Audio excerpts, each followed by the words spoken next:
হযরত সুলতান মাহমুদ গজনবী বলেন, আমি আল্লাহ তাআলার আদেশ মোতাবেক তাহাজ্জুদের নামাজ আদায় করি, কারণ আমার আল্লাহ তাআলা আমার নবীকে বলেছেন আপনি রাতের কিছু অংশে তাহাজ্জুদের নামাজ পড়েন। যদি আপনি তাহাজ্জুদের নামাজ পড়েন অতি সত্বর আপনাকে মাকামে মাহমুদ দেওয়া হবে। তো আমার নবীকে তাহাজ্জুদ নামাজের ওযুর পানি যোগায়া দিতেন নবীজির একজন কলিজার টুকরা সাহাবী, যার নাম হযরত রুবিয়া। উনি বলেন, আমার নবীজিরে যখন আমি তাহাজ্জুদের নামাজের ওযুর পানি যোগায়া দেই, আমার নবী আমারে বলতেছে, এরে রবিয়া, তাহাজ্জুদের নামাজের ওযুর পানি যোগায়া দেওয়া হইলা দিলা, তুমি বলো না আমি নবীর যে এত খেদমত করে আমি নবীর কাছে তুমি কোনো কিছু চাও কিনা?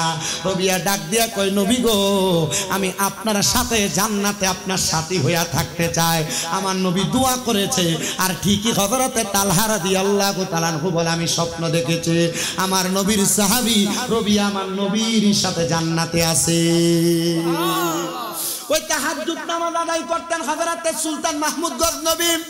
তিনি বলেন, আমি একদিন ফজরের নামাজের পূর্ববর্তী মুহূর্তে আমি তাহাজ্জুদের নামাজ আদায় করার জন্য বের হইলাম। বের হওয়ার পর দেখলাম চারজন ব্যক্তি দূরে দিয়ে হাইটা হাইটা যায়।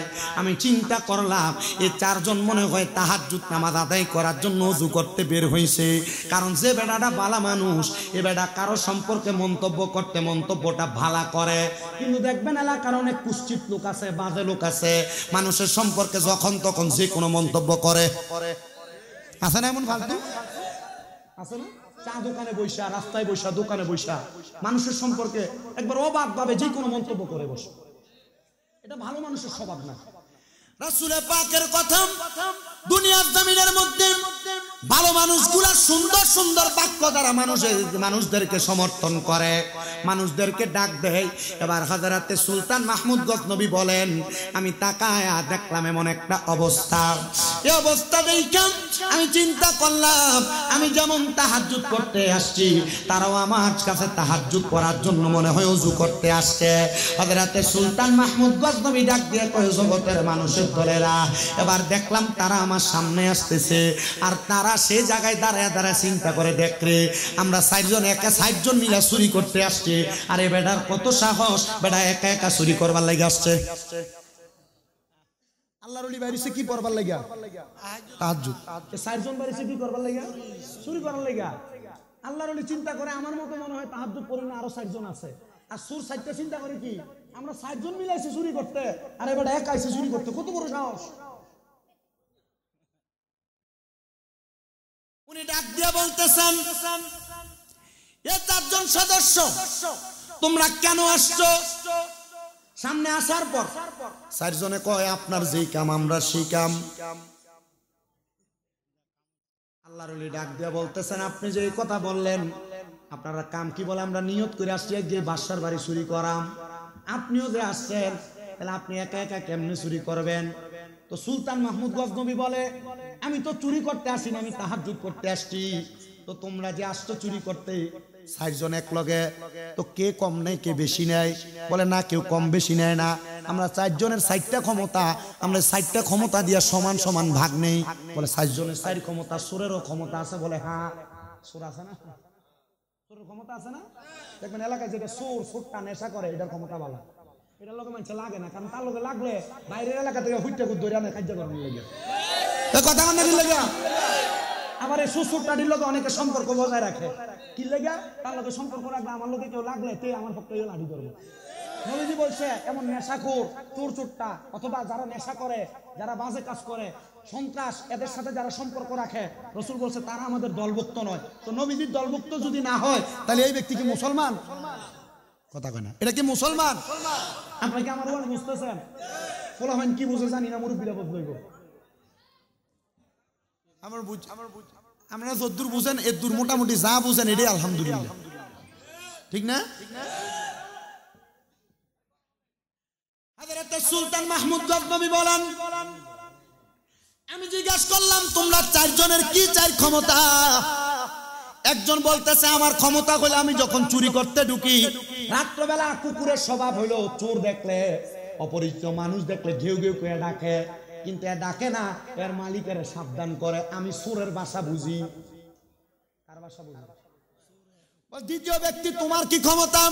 বলে আমার ক্ষমতা চুরি করতে কোন বাড়ির মধ্যে প্রবেশ করলে ওই বাড়িতে যত কঠিন তালা থাকুক না কেন আমি আমার যে কোনো ইশারা ইঙ্গিতে আমি তালাটা খুলতে পারি। বলে তৃতীয় ব্যক্তি তোমার ক্ষমতা কি? বলে ঘরে প্রবেশের পরে নাকের গ্রান টান দিলে ঘরের কোন জায়গায় টাকা পয়সা স্বর্ণ মণিমুক্তা জহরত আছে আমি আমার নাকের টানের ক্ষমতায় সেটা বলতে পারি। বলে 4 নাম্বার ব্যক্তি তোমার কি ক্ষমতা? আমার ক্ষমতা আমি রাত্রে যারে দেখি দিনে তারে চিনি। এই কথা যখন বললেন এবার 4 জনে মিলে একজনরে প্রশ্ন করে আপনি তো একা একা আসছেন, আজকে আমরা আসছি বাদশাহ সুলতান মাহমুদের বাড়ি চুরি করতে, আসেন আমরা একসাথে চুরি করি। ওই একজন জিজ্ঞাসা করে তোমরা কি সুলতান মাহমুদের কোনোদিন দেখছো? কয় না। বলে ঠিক আছে চলো আমরা চুরি করতে যাই। এবার 4 জন সহ বাদশাহ সুলতান মাহমুদ তাদের সঙ্গী হইয়া নিজের বাড়িতে নিজে চুরি করতে প্রবেশ করেছে। প্রবেশ করার সাথে সাথে কুকুর ঘেউ ঘেউ করে ডাকে। এবার ওই 4 চোরের এক চোর তো কুকুরের বাসা বোঝে। সুলতান মাহমুদ জিগায় কুকুর কি বলছে? বলে কুকুর দি বলতাছে যে 4 চোর একসাথে হইয়া বাড়ির মালিককে লইয়া বাড়িতে চুরি করতে ঢুকে। আরে চোরটা কুকুরটা মনে হয় ভালো না, কুকুরটার মনে হয় অবস্থা বেশি ভালো না, মরার মতো অবস্থা, এই জন্য উল্টা পাল্টা বলে চলো আমরা আমরার কাজ করি। আসলে কি কুকুরের অবস্থা ভালো না, না তার অবস্থা খারাপ? আপনার কষ্ট হইতেছে? দেখেন এই কথাটা থেকে আপনি কোথায় যে আমার ওয়াজটা পড়ে একটু মূল একটু সময় লাগবে, কই যে ওয়াজটা পড়ে। এবার দরজার সামনে যিনি হাতের চাবি দিয়া তালা খুলতে পারে উনি ইশারার সাথে তালা খুইলা 4 চোর একসাথে প্রবেশ করছেন। তালাটা খুইলা নাকের সুগ্রাম দিয়ে উনি বলতে পারছেন কোথায় কোন সামান গাঁটটির মধ্যে নিয়া। এবার ওই চোরগুলা যখন চুরি করা শেষ করছেন এরা একটা ঘরের মধ্যে সব মাল সামান একসাথে কইরা বের হবে। এমন টাইমে চারদিকে ফজরের আজান হয়ে গেছে। সুলতান মাহমুদ গজনবী বলে তাহাজ্জুদ পড়তে বের হইছি, কিন্তু তাহাজ্জুদের নামাজ তো আমি পড়তে পারবো না। ঠিক আছে তাহাজ্জুদে তো পড়তে পারবো না, আমি এখানে তাদেরকে আটকে রেখে ফজরের নামাজটা পড়িয়ার পরে সূরার অবস্থা দেখা যাবে। আটকে রাইখা উনি একসাথে গেছেন ফজরের নামাজটা পড়াবে।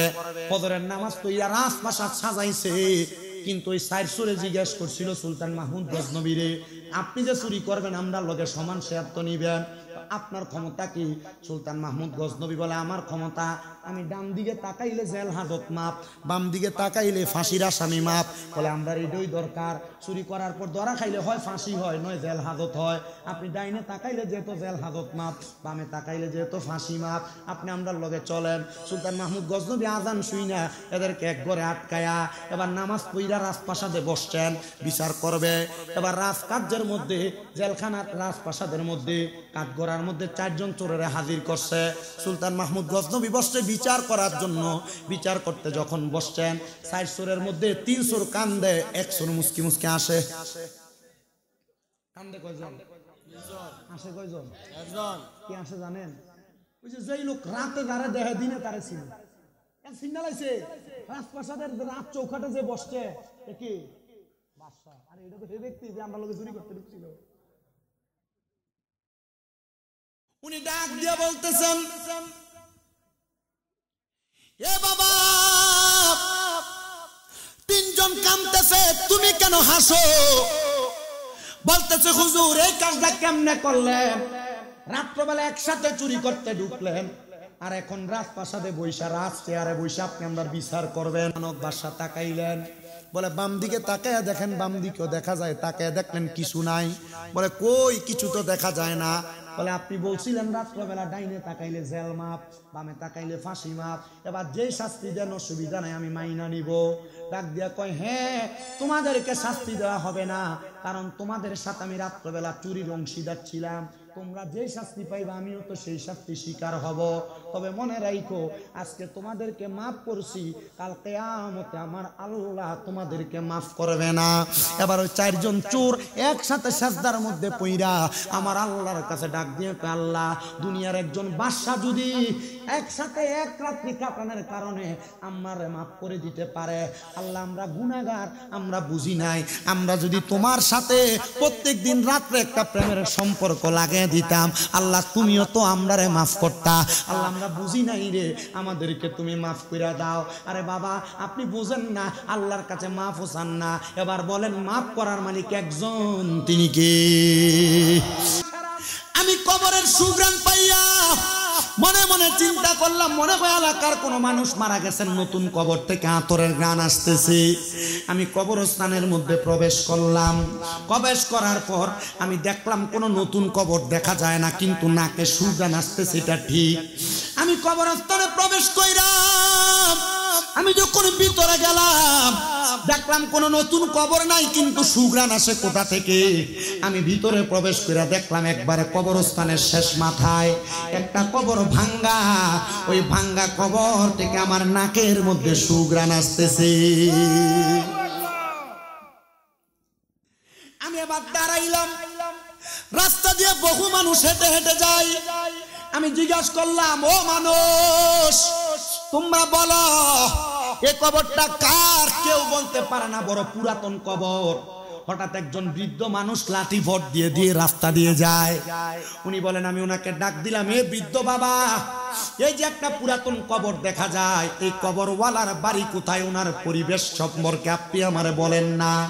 বলে এই কবরওয়ালার বাড়ি এখানে না, ওনার বাড়ি হইল মিশরের যেই বড় মসজিদ, সেই মসজিদের পাশে। উনি বলে, আমি মিশরের বড় মসজিদের পাশে পশ্চিম অংশে গেলাম, যাই ওই ঘরের দরজার মধ্যে সালাম দিলাম, আসসালামু আলাইকুম ওয়া রাহমাতুল্লাহ। আমার সালামের কোনো জবাব দেয় না।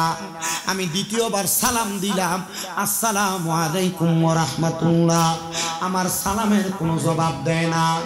আমি তৃতীয়বার সালাম দিলাম, আসসালামু আলাইকুম ওয়া রাহমাতুল্লাহ। আমি আমার সালামের কোনো জবাব পাই নাই। মিশকাতুল মাসাবি বাবু সালাম অধ্যায়ের মধ্যে লক্ষ্য করলে দেখবেন, আমার নবীর ঘোষণা, কোনো মানুষের ঘরের দরজায় যায়া তিনবার সালাম দিলে কোনো জবাব পাও নাই, যদি জবাব না পাও তাহলে তার ঘরে প্রবেশ করবা না, ঘরের দরজা থেকে চলে আসবা।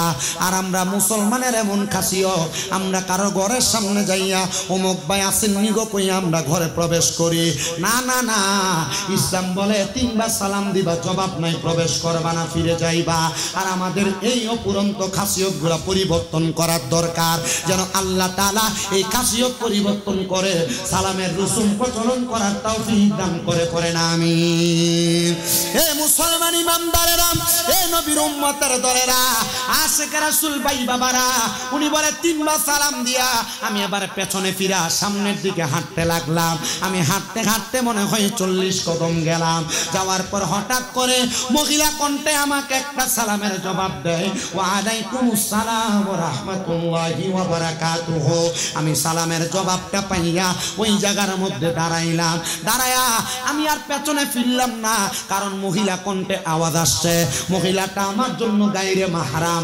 আপনি অবাকভাবে যে কোনো মহিলার সামনে চলে যান, কিন্তু আল্লাহর নবী বলতেছে পুরুষের দলেরা, ওয়া করনা ফি বুয়ুতিকুন্না ওয়ালা তাবাররুজনা তাবাররুজাল জাহিলিয়াতিল উলা। তোমরা তোমাদের নারীদেরকে অবাকভাবে পরপুরুষের সামনে যাইতে দিবা না, যদি দাও এরা ইফতিজিং এর শিকার হবে, এরা দুনিয়ার জমিনের মধ্যে পরকীয়ার মধ্যে লিপ্ত হবে, অবাধ মেলামেশার লিপ্ত হবে। কিন্তু মুসলমান আমরা আমাদের স্ত্রী, আমাদের কন্যা, আমাদের মেয়েদেরকে আমরা অবাধভাবে পুরুষের সামনে যাইতে দেই, মেলামেশা করতে দেই। কি চরিত্র আমাদের! আমরা আল্লাহ তাআলার বান্দা দাবি করি, নবীর উম্মত দাবি করি, কিন্তু আল্লাহ নবীর কথা মাইনা আমরা চলতে পারি না।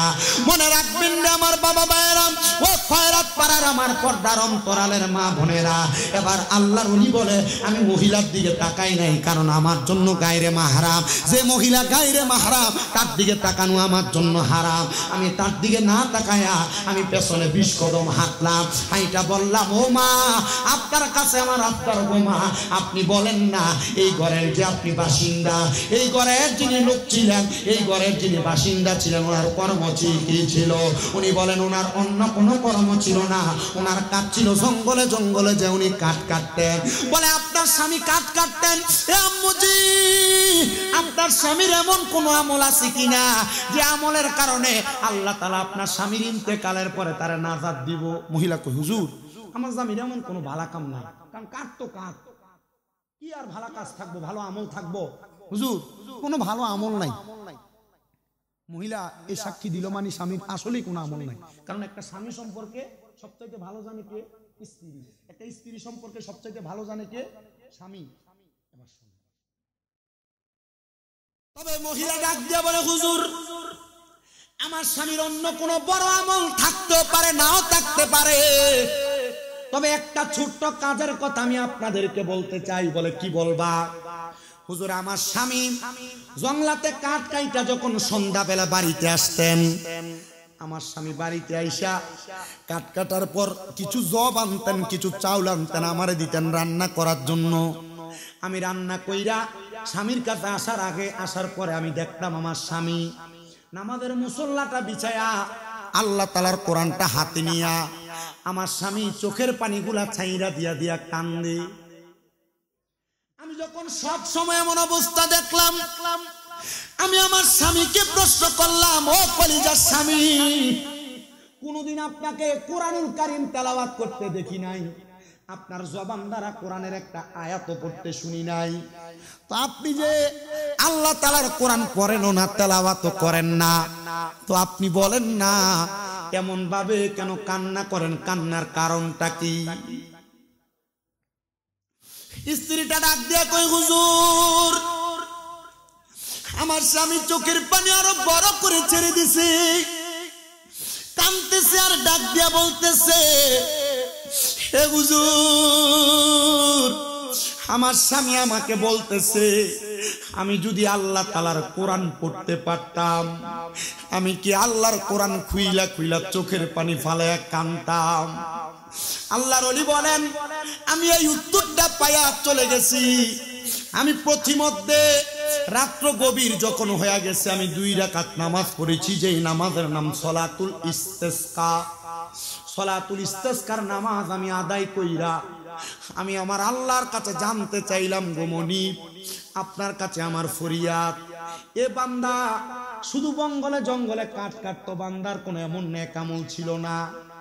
বান্দাতে দুনিয়ার জমিনের ভিতর থেকে কবরে যাওয়ার পর বান্দার কবর থেকে সুঘ্রাণ আসতেছে। মনিব আপনি বলেন না বান্দার কবর থেকে কেন সুঘ্রাণ আসতেছে? বান্দার এমন কি নেক আমল আছে?